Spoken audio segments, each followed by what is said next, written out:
I rise here to support the bill. While I appreciate the initiative, I do have my own fears, anxieties and doubts.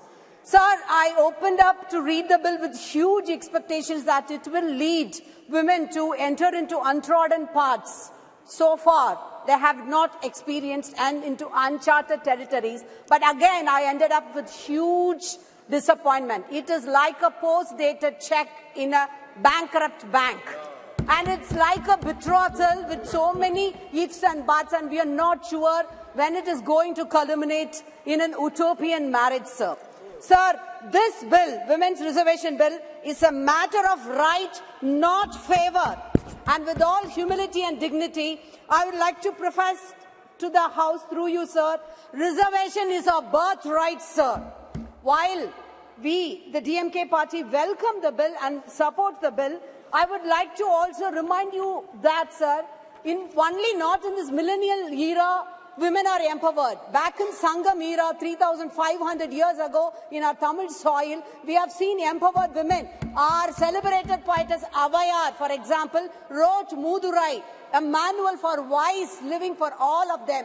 And our rich Tamil epics, Manimegalai and Silapadigaram, have spoken about the rights and the power of women invariably throughout all walks of life.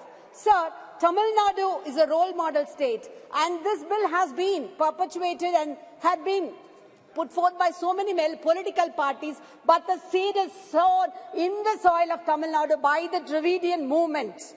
And it has been nurtured, the manure had been nurtured by the Dravidian trio, Thandai Periyar, our leader, great leader, Peraringer Anna and Muthamal Aringer Kalaignar, and our Chief Minister. Sir, with our flagship programs, the Dravidian model, all the schemes and reservations were entirely given to the women folk. For example, equal rights for women, family and family properties, 1989. 50% reservation in local body representations. The present government has implemented 40% reservation for women in government jobs. Fair free travel for women in government run city buses, and the icing on the cake is the recent Kalaignar Magalir Urimai Togai, providing ₹1,000 for 1,650,000 eligible women, sir. First time in the history of India, first time in the history of the world. And to quote our Chief Minister, he has stated that an empowered woman plays a stellar role in nation's growth and people's wealth, and in this Tamil Nadu stands second to none. And while so many of the Treasury bench have been profusely here admiring women, it was our Bharadiyar who said, Achamum madamum naigatku vendumam namakku vendam, meaning that don't attribute timidity and foolishness to women. We want equal rights, and we want the right to keep our heads high and walk in this, wherever it is in this earth, as the human beings with wonderful cherished rights to live in this world. Sir, the history of the bill has been traced here by all the other members who have spoken elaborately on it. After a tumultuous journey, it's been tabled here now today. I thought finally we see the light of the day, but not even the end of the tunnel I'm able to see it, sir, because of the loopholes of the bill.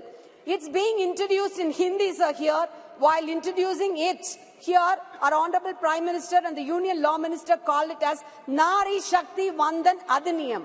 What is this Hindi sizing, sir? Why not in English? When you speak as Nari Shakti, why didn't our Honorable Madam President be not invited for the inauguration of the Parliament, sir?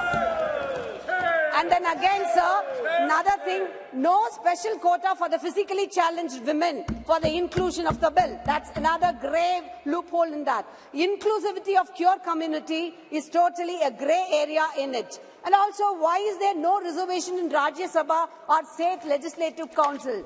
And again, Section 5 of the bill states that the provisions will come into effect after the delimitation exercise. Sir, this is an utopian promise. Delimitation is scheduled for 2026, and the census, which was for 2021, never took place, because it is now so clear that this is the electoral agenda for the ruling government. Just a carrot before the rabbit to lure women voters. But I believe the women of India will be very intelligent to decipher what is right and wrong, and they will definitely vote for the India Alliance. Sir, to conclude, I would like to quote Dr. Ambedkar. One moment, sir. On 4th November 1948, Dr. Ambedkar, having introduced a draft report in the Constituent Assembly with modification, stated that this constitution, it is workable, it is flexible, and it is strong enough to hold the country together both in peace time and in war time. Indeed, if I may say so, if things go wrong under the new constitution, the reason will not be that we had a bad constitution.